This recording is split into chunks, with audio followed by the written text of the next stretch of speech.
Should we do this? Okay. I think the first thing you'd have to ask is what would possess a person to even go out and buy such a zoom prime lens without a specific job to do. A 75mm 1.2 lens, which is about 113mm equivalent of a full frame camera, would be for a very specific task, or has a very specific task attached to it. Portrait photography just makes so much sense with such a lens. With such a wide aperture and such a long zoom, you'd get some fantastic separation for portrait photography. I'm not a portrait photographer.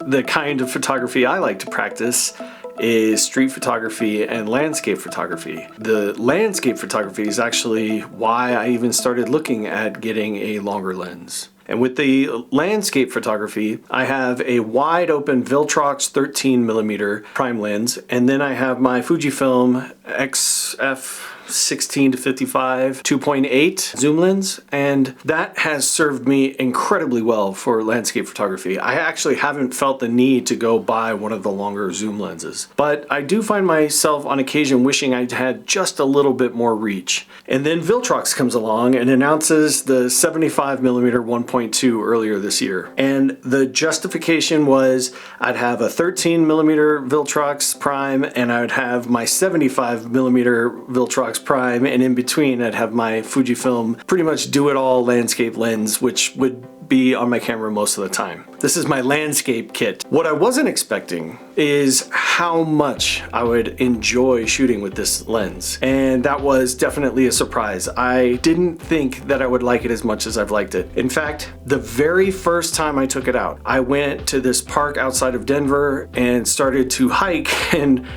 there was a photographer shooting a couple for probably engagement photos, and it was great because I had pretty good distance between me and them, so I'm not even sure if they were aware that I was there, but I got these really cool images of a photographer taking cool portraits, and I thought, oh, what a great use for this lens. So after that, I was walking around and I was testing the Viltrox. So, you know, it was on my lens and I had it set to 1.2 because, hey, it's 1.2, I want to play with it. And I saw a deer. And when I was kind of looking to see where it had gone, I turned to my right and there was a whole group of deer, a whole family or herd. Thankfully, I was far enough away that I don't think I caused them any grief, and they were able to move about their morning, you know, as I just stood there in awe. But I had this 75mm lens on me and I was able to just lift my camera and start taking some photos, and I had it set at 1.2. I wasn't really thinking, I was just trying to get the photos. I would say that at autofocus, auto settings, everything just kind of worked for me, and I got some really great photos that I'm very, very happy with. And then from there, I started using it more often, testing it out in different situations, testing it out downtown, testing it out, you know, doing street photography, doing landscape. And I would say that the big surprise to me is that I like using it so much. And the reason I say the big surprise is I did a video earlier this year about the 16-55 2.8 and how I find this lens to be just a little too big, a little too much for street photography. You know, it seems a little silly carrying this around. These are practically identical in size and weight. In fact, they share the same threading size on the front. So the filters that I have for this lens, I can use on this lens. And that was a bit of a surprise because I wasn't even looking at the threading size when I bought this. I think that also illustrates my point. These are of similar size and weight, and yet I find using it for street to not be so bad. The other nice thing is with the 75mm, I'm pretty far away, so I'm not too worried about people being upset by the giant diameter of my lens. This one I don't feel like people notice because I'm far enough away that they don't catch that this giant barrel is looking right at them.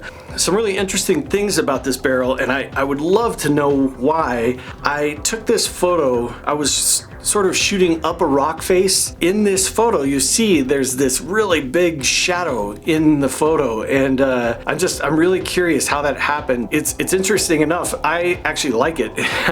I'm sure it's a mistake. I'm sure it's something that might be a flaw in the lens or might be a flaw in my technique. It's got great build quality, just like my Viltrox 13mm lens. Aperture ring has really good dampening. I feel like everything clicks really satisfying. The focus ring is really smooth and easy to spin. The only complaint I have when it comes to focus is this autofocus, manual focus switch. And maybe you could tell me in the comments why this is necessary. I can't think of a Fujifilm body that does not have the ability to control manual focus or autofocus on the body. None of my other lenses have it, not even my Viltrox 13mm has it. And I'm wondering if they just pushed a little too hard to make it pro, or if this has something to do with like studio work.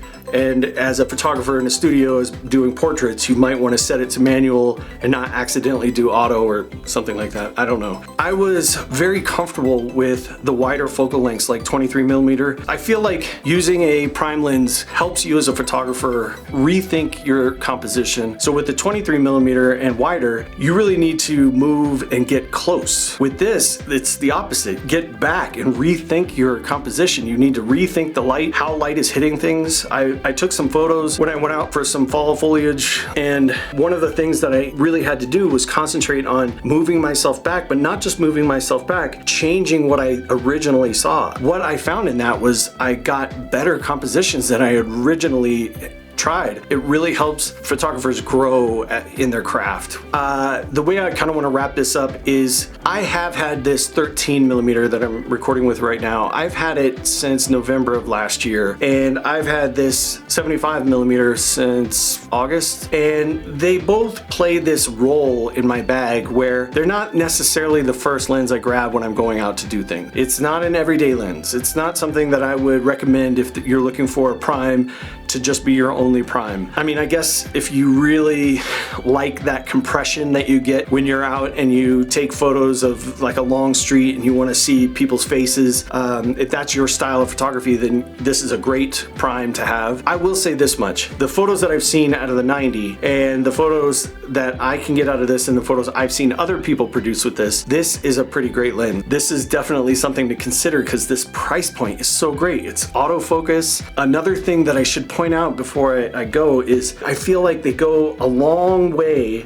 trying to make it look like it belongs on your Fuji. It's like the same design language or something. I just really like it. So great lens overall, and I guess that's my review. Anyway, I thank you so much for watching, and if you like this video, please remember to like and subscribe. And again, thank you, and I hope to see you in the next one.